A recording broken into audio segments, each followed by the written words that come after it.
Hi, friends, and welcome back. Tonight I have a real treat for you. I am going to read a beloved children's story called Madeline, and this is Madeline right here. Now, she's missing her hat. We've misplaced it, but it's somewhere in the house, so we'll get it back on her, and maybe next time I read another Madeline book, she'll be fully dressed.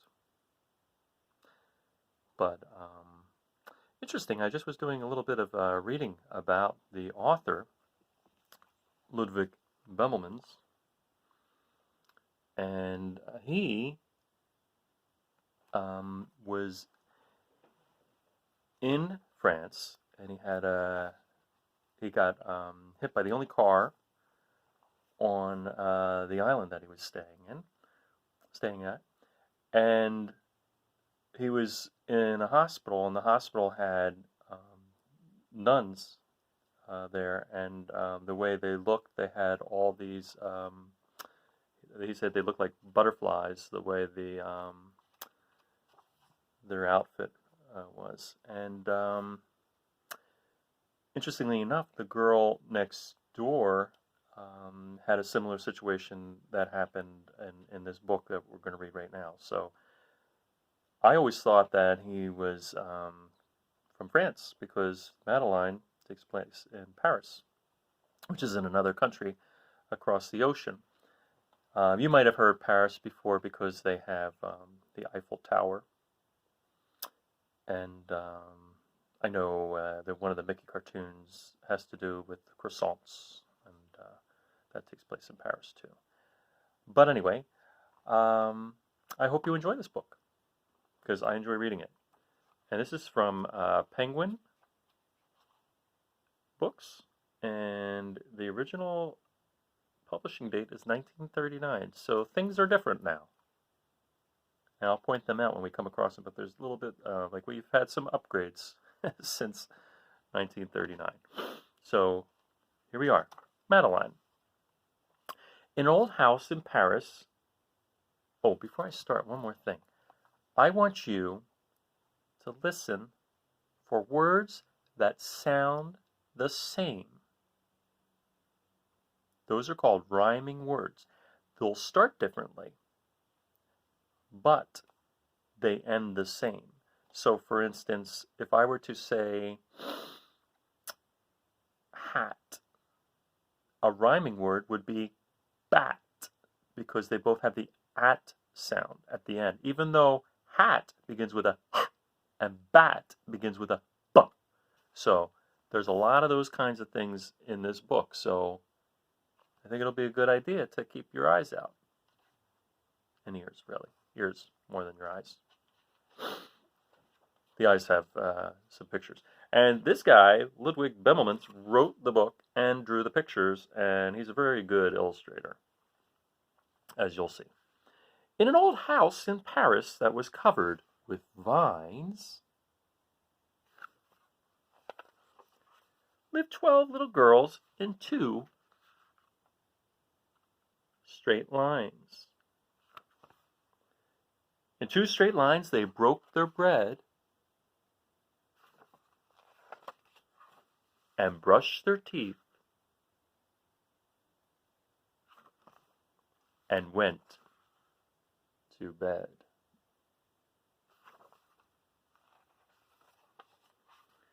They smiled at the good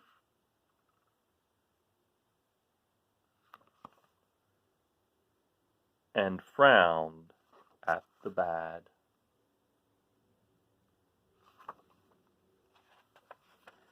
And sometimes they were very, very sad. Now it's hard to see, but I'm going to close up on here. The reason they're sad is our friend there has a cast, so he must have hurt himself, and they're feeling bad for him. They left the house at 9:30 in 2 straight lines. In rain or shine, the smallest one was Madeline. She was not afraid of mice.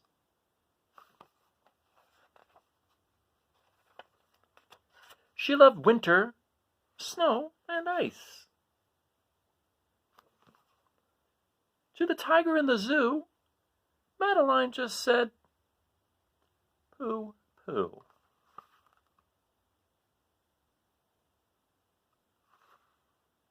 You know, the kids are scared right there, and she's just like, you can't scare me. And nobody knew so well how to frighten Miss Clavel. Now, the reason why she's frightened, Miss Clavel's in charge of all these kids, and everyone's in a line, except for Madeline right there.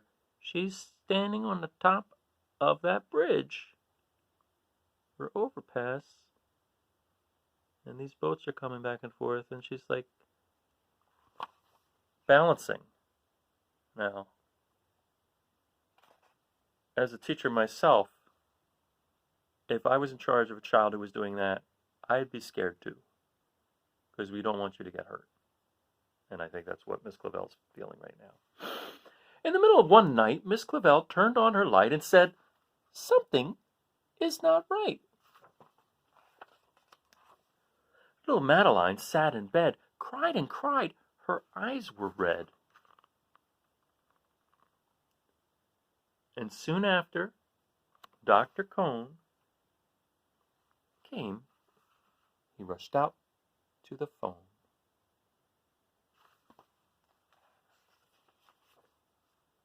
And he dialed Danton 10-6. "Nurse," he said, "it's an appendix." So here's something right away. This, my friends, in 1939 was a phone. There was no cell phones back then, so that's a big change there. Everybody had to cry. Not a single eye was dry. Oh, everybody's sad for Madeline because Madeline is upset. Madeline was in his arm in a blanket, safe and warm. Close up on there. In a car with a red light, they drove out into the night. Do you know what kind of car that is? That's right, it's an ambulance. And remember I talked about the Eiffel Tower? There it is. When you think Paris, a lot of people think Eiffel Tower. Madeline woke up 2 hours later in a room with flowers. Those are nice flowers. Madeline soon ate and drank. On her bed there was a crank.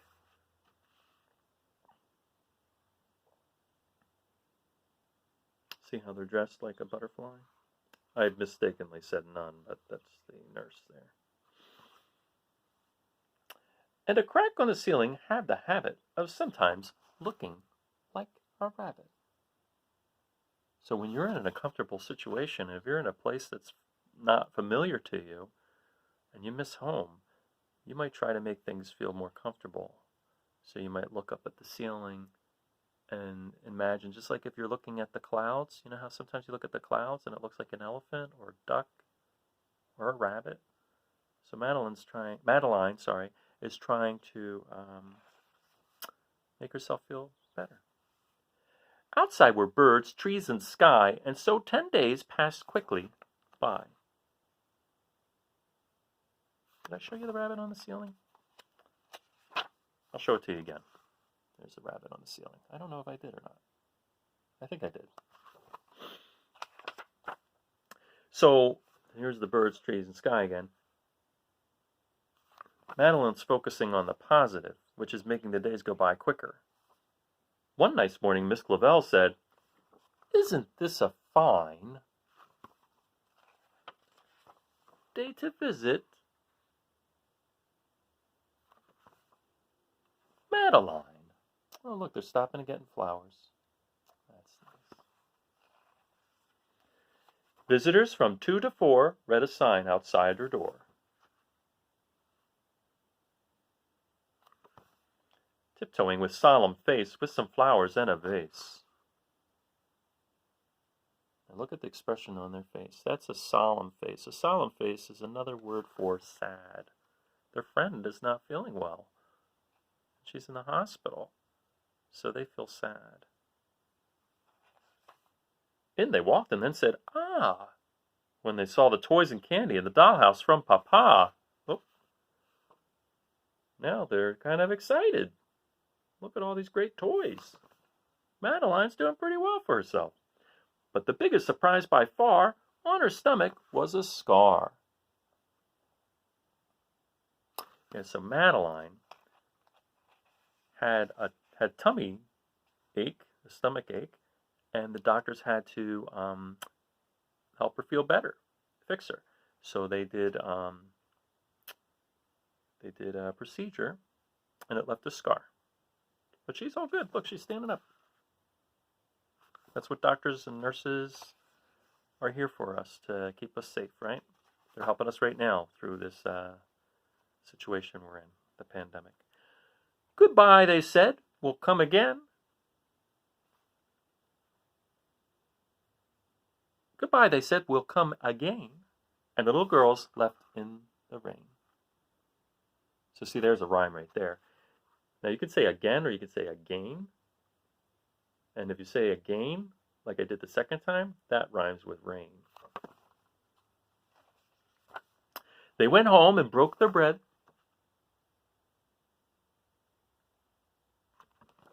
That just means they're going to eat.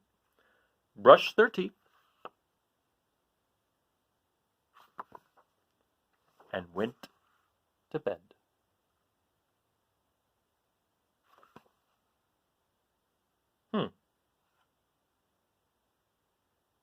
You notice something? Can you see that close? I don't know if you can see it. Are they happy there? Are they happy there? Are they happy there? Those pictures are not happy. Huh. I wonder why. In the middle of the night, Miss Clavel turned on the light and said, "Something is not right."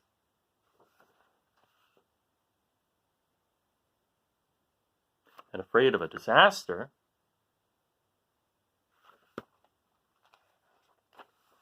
Miss Clavel ran fast and faster.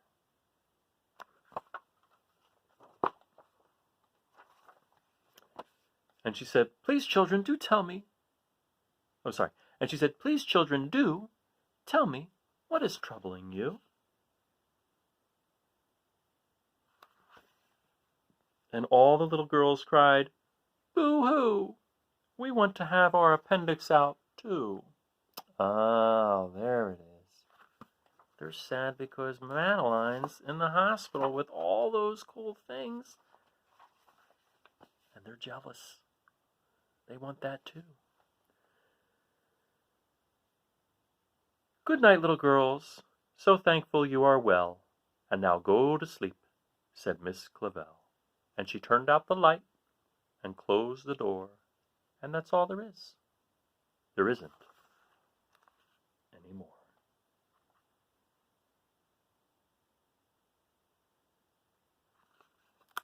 That is the end of Madeline. So Ludwig primarily took residence, which means he stayed in New York. And that was his favorite spot. But when he went on that trip, he saw the nurses, and the little girl in the room next to him had her appendix out. And also, another thing I forgot to mention is a crack in the ceiling resembled a rabbit. So that's where he got the line about the crack in the ceiling had a habit of looking like a rabbit. So, now that you've heard the story and you've listened carefully, can you remember the rhymes? And if not, maybe you might want to listen to the story again, and then hearing it once, you might recognize the rhymes more. There's some in there. There's habit and rabbit is one of them. Let's see.